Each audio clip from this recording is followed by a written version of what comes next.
All right, next up we have David Forbes, who is the president and CEO at Forbes Consulting Group.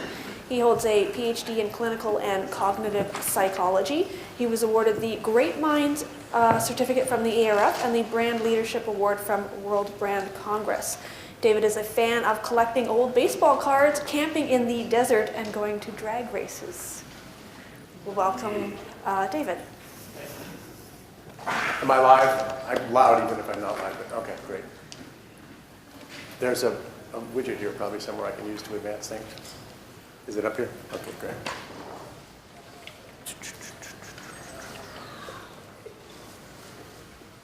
Good. Okay, any number of you may well have come by the little stand I had outside, which I was handing out books, and I hope you enjoy them when you read them. For those of you who haven't had a chance to get one, you may be able to come by after the talk, and I'll give you one. But the book that I'm about to publish in 2 days, everybody's getting it earlier today, it's called The Science of Why, and I want to just talk a little bit about that, how that book came to be, what it's about, and why the heck you ought to be interested in it. Oh, this is the wrong button. Someone help me out here. Yeah, the green one. I'm pushing it. See the green one? I'm pushing it.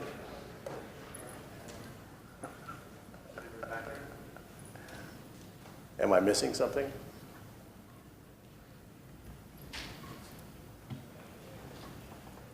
See it. You have to give it a try.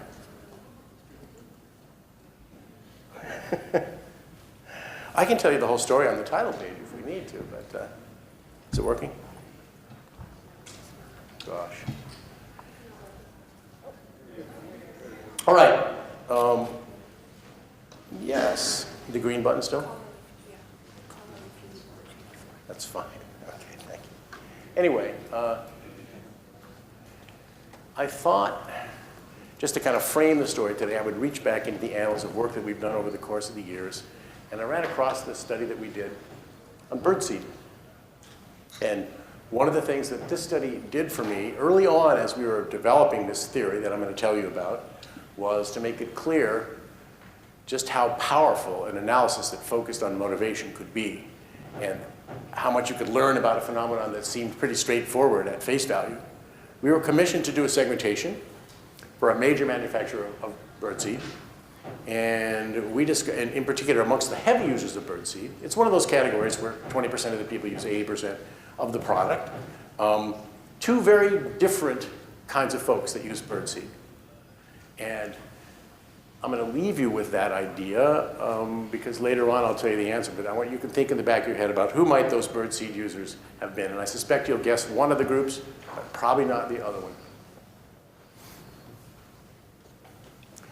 When these guys came to us, and going back in time even further, marketing anything, including birdseed, was a pretty straightforward, intellectual kind of activity. It was, here's my product, and here's what it does, and here's what it has in it, and think it over, and maybe you should buy it. In the old days of marketing, there wasn't emotional marketing, and people didn't think about motivation, and all that stuff really wasn't relevant. And then along came this fellow, Daniel Kahneman, who I think a number of you probably heard, probably everyone in the audience has heard of him. And he was very interested in how people make decisions in the context of a lack of total clarity, which is, of course, just about every purchase decision a consumer makes in today's market where there's 17 kinds of pencils. And he discovered that what happens when you're in a situation where the result can't be puzzled out sort of algorithmically is that there's a lot of emotion in your decision, and you make it in a way that's sort of not completely logical and not completely deliberate. And he talked about what I'm sure many of you are familiar with, two kinds of systems that operate. System one, which is the system that goes on when people don't have a lot of time to choose and everything isn't certain. That's a fundamentally emotional system. It happens very rapid, it's intuitive, it's subconscious, and it's responsible for producing a sort of psychological outcome that we would call the urge to own. System one stuff makes you kind of want something, as opposed to system two, which is rational and deliberative, and this purchase intention that we've been measuring forever is probably more of a system two thing. It's a cognitive conclusion that this seems like a good idea. Well, needless to say, what's happened is people have become very interested in system one, very interested in emotional marketing. And marketers have recognized that they need to work on it. But not all emotions are the same. And Kahneman's work talks about a lot of different experiments, and he talks about the emotional effects, but he isn't trying to engage in the typology of emotion. And I'm here to tell you that there's one kind of emotion that probably is extremely important for us to be studying as marketers, and those are the emotions of motivation. There are the urges, the many flavors of urges which can cause you to feel like an aspiration that you've carried around with you can be fulfilled if only you get this product, or a frustration you've been suffering under for many years could be relieved if only you could get that product. Motivational emotions are the forces that drive the decision making that's done by System 1. And those motivational needs and wants, when you fulfill them, create a deeper kind of product satisfaction that isn't just, oh gee, it's nice, it works. It's that sense of fulfillment of an unmet need that you have that you've been carrying around that's deeply emotional that suddenly now is met. And when that happens, that's the kind of thing that creates the kind of brand affinity that becomes brand loyal, that can hold someone to a brand and make them potentially see the brand as a part of who they are even, that this deeply fulfilling emotional relationship they build with the brand is really something that'll keep them coming back. Enter the science of why. Our entire industry, when it was born in the 50s, was called motivational research, because I think people have always sort of recognized that motivation is something we need to bother ourselves with. And I think there's been a lot of progress in terms of understanding what is a motive. And there's a whole psychological literature that goes back 100 years about the study of emotion as that sort of the concept of emotional urges that rise within you and move you to take action. And I'm going to tell you a little bit about the science of why. It's the result of 25 years of asking that question about why do people do this thing, why do people buy birdseed? And I think that over that time, I've managed to hit on an answer to that that's kind of structured in a way which will help other people think about and answer those questions for themselves and come up with answers which can turn into marketing plans, and thus be engaged in the world of motivational marketing with the conviction that they know what they're up to, they know what to expect, and they know how to do it.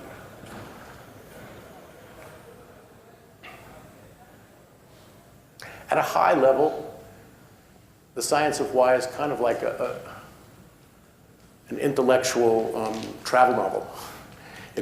It begins with a narrative of why do we do this anyway? Why is it necessary to do motivational marketing? And it talks about marketing all the way back at the point when we were in the village and we just knew each other and we could trade. If you needed shoes, you went to the shoemaker, and moves on forward, and to the point where you recognize that today, to get noticed, to get heard, to get read, when you communicate with consumers, if you don't have an emotional tonality, we all have filters now that we use to keep from going crazy in this world of multiple channels of stimulation that is incessantly on when we're at least awake.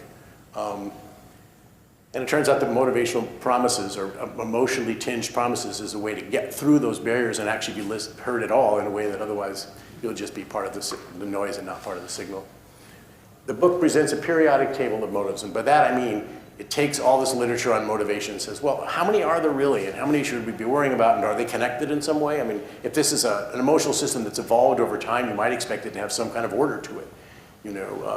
Evolution kind of creates things that are somewhat orderly in nature. And in fact, it turns out when you look at all that literature, you can contrive a 3x3 table in which both the rows and the columns have meaning, and you can organize a bunch of motivations, none of which I invented, by the way. They have names like mastery and achievement and nurturance and things you're all familiar with. But you can lay them out in a way which is compellingly systematic and makes the reader at the end go, yeah, I think that's it. That's the 9, okay? And so it talks about that. It goes on then and tells you about motivational strategies to capitalize on each of these 9 motives, to decide if that's the one that your brand should be working on, to figure out how to work on it if it is the one for your brand. It's full of case histories, work that I've done, work that other people have done, that show how relying on motivation to get your story across and to get your consumers activated and up and out to the marketplace can work successfully. There's a bit of how-to it, as well. And then at the very end, I introduce people to a research tool for understanding emotions, which is also part of my practice. But this book was really intended to focus primarily on the theory.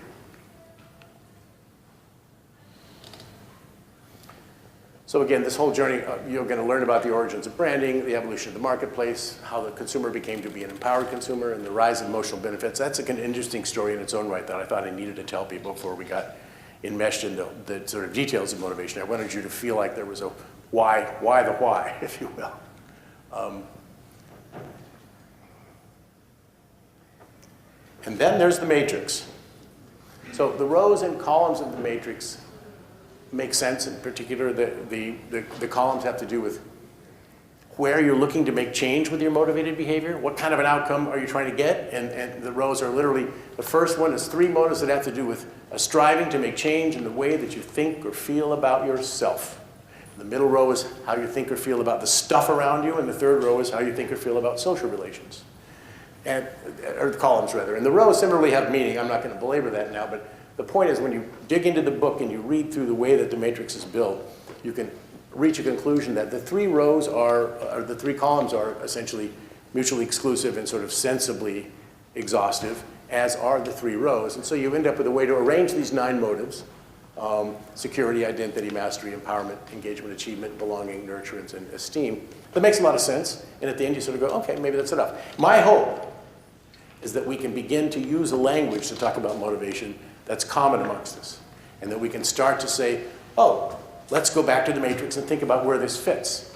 If we don't have a playing field, if we don't have a way to talk about these concepts that we share, we're going to be all over the place. And so there's some hope here that this will be a method we can all embrace and think about as a tool to systematically describe where we are and where we aren't in the world of motivation with a particular product.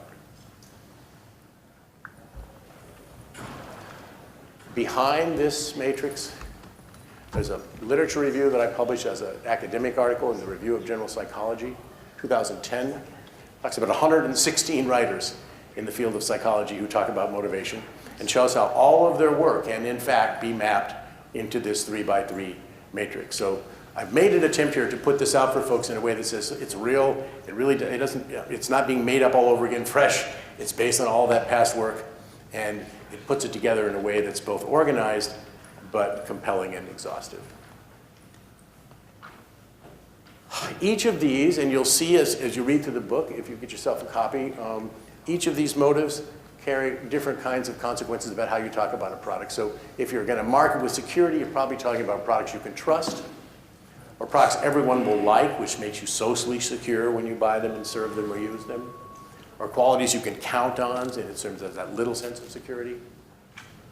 You know, if you talk about empowerment, these are probably products that are about going farther or faster or longer, or now you can do something you couldn't do before, so you have the power to do it, or you don't have this problem that you used to have before. It's sentences like that that are the thought starters if you're going to market to empowerment. And nurturance is, take care of your family, be there for your friends, be nice to yourself. It's all that sort of giving, huggy stuff. A lot of products take advantage of when they get marketed. But the matrix also has meaning because of the rows and columns being what they are. So if you wind up in a situation where you decide, geez, I think my product's really about security and identity, you should recognize that that means you need to focus, as you talk about your product, on the personal impact of using it. Because those motives have to do with how you feel about yourself. So the portrait that's going to be meaningful to convey those motives, to convey those benefits, is one that focuses on the user in a kind of an introspective fashion and talks about how they're going to feel themselves.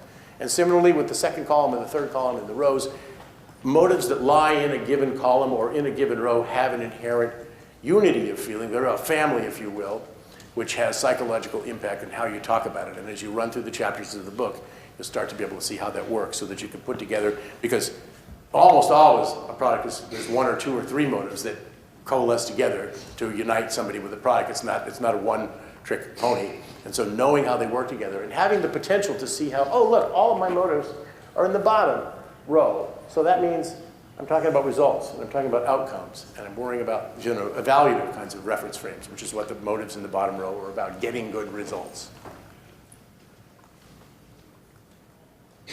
There's a ton of case histories in this book. I've tried to strive to, I've spent my life as a consultant, so I've often been paid to produce documents that weren't terribly readable, that they said to my clients, look at how smart these people are, and oh my God, look what they've done for us. And then they finally get to the implication section, it becomes readable. But the fact of the matter is, I'm hoping you all can cruise through this book and find and you know, put it on your bedside and find it interesting. And so there are tales about everything from carbonated soft drinks, you know, to vaccines, to the Army Reserve, and to beer. So you can take your choice. And these are all, you know, jobs that we've done over the years that illustrate how motivation comes to play and how both successfully and unsuccessfully marketers have tried to use particular forces of motivation to get their products into the marketplace. At the end of the book, in the last chapter, I talk about Mindsight.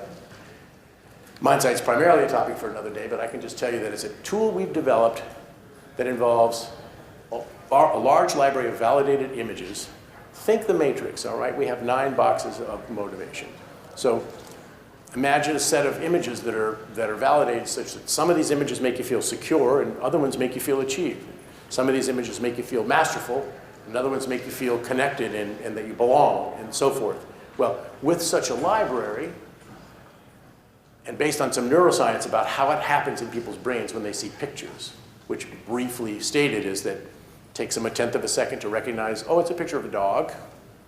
Then it's about 1/2 a second or even a little more of limbic processing. When you get that, when the neurosciences, of which I'm not one, you know, line people up and put hardware on them and show them images, what you see is this period of time in which the reaction to the image is a purely emotional reaction before you see activity in the brain going through the prefrontal cortex and into the frontal lobes around 800 milliseconds or something like that. So we've developed a method for discerning people's motivational energies, which involves using these images whose emotional evocative power has been standardized ahead of time, and then showing them to people very rapidly in a method that I can tell you more about, or you can read in the book. So,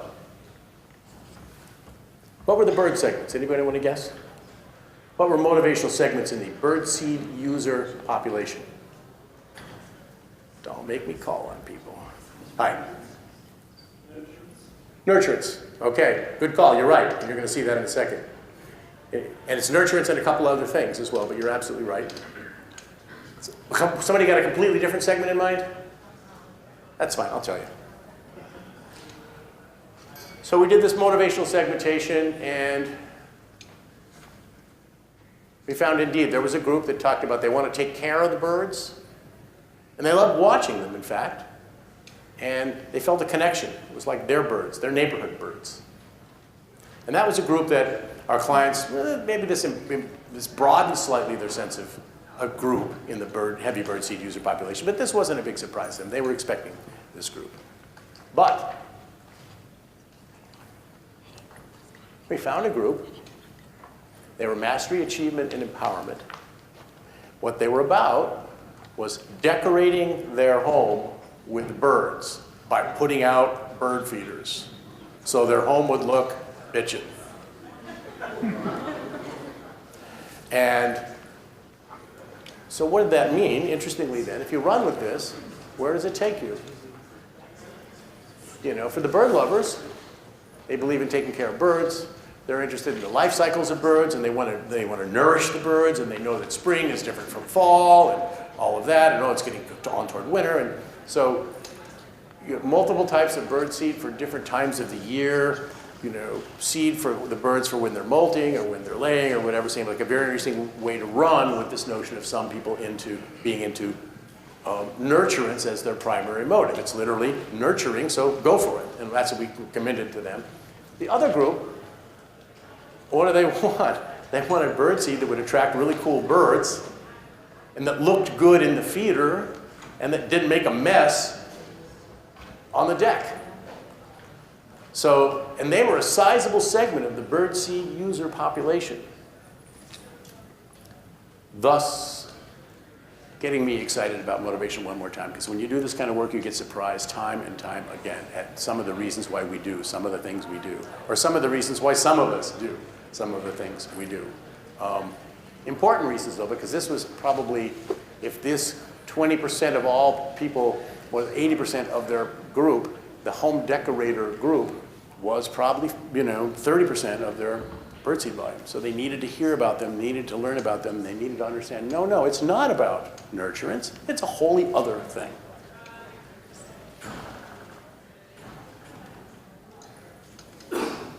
Just some things that some of the folks that looked at it have said already about the book.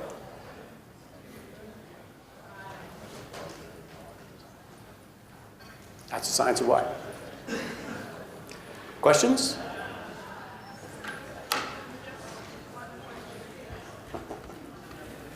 One question? Yes, sir. Is there a mic coming? Yeah, there is. Great. I'm not sure if you're familiar with some of the work from Howard Moskowitz Yep. and how this compares to some of his thinking and work. Well, I wouldn't want to, put myself in the position of presenting Howard's work quite, but I think he's also interested in, there are a couple schools of what go on, and a lot of what you've heard, especially this afternoon, is sort of what I would call sort of hard science, dare I say, reductionist to some degree. They're really trying to get down in the neurons. And I think Howard is also what I would call an emergentist. He's interested in larger concepts like meaning and social meaning and that sort of stuff. And, in some prior incarnation, I think he was probably an anthropologist.